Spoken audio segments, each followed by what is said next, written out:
Okay, now page 76, the law of sacrifice. So you have to give up something in order to get something.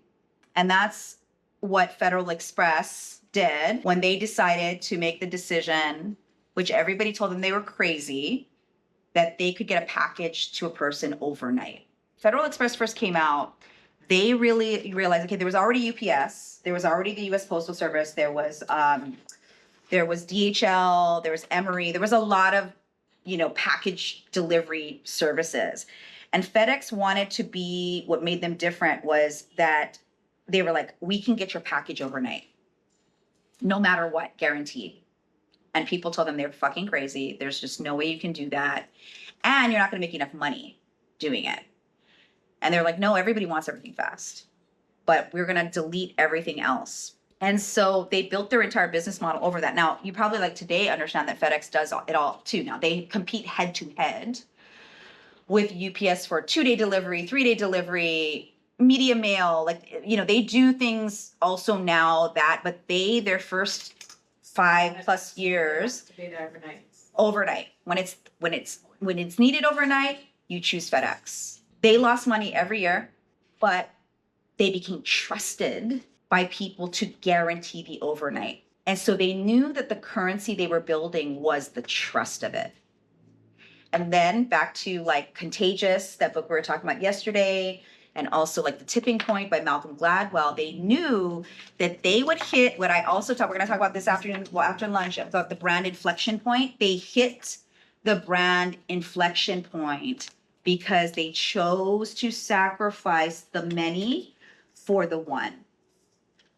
And the difference, how we also go, don't put baby in a corner. I don't want to have just one offer. That's not what I'm saying. I'm saying sometimes it's not that you have multiple offers. It's you have multiple messages that confuse people. If there's one message and multiple offers that support the message, that's still the law of sacrifice, right? Because some people, in the guild, for example, at this tier, they're getting more. But I still want at the front end, the right avatar, the right human to be oh, we're coming into this because we want to be better at strategy, thought leadership, think differently, building a brand that's unique, messaging better. That's why you see that. I want to make sure that I am repelling as many people as possible who think that this is like anything else out there. Everything you learned about growing your business as an expert has been the minor leagues. This is the major leagues. That's where I'm going. And every time I betrayed myself to fit into a box that the other people would recognize, I've always been disappointed. I've always had drama.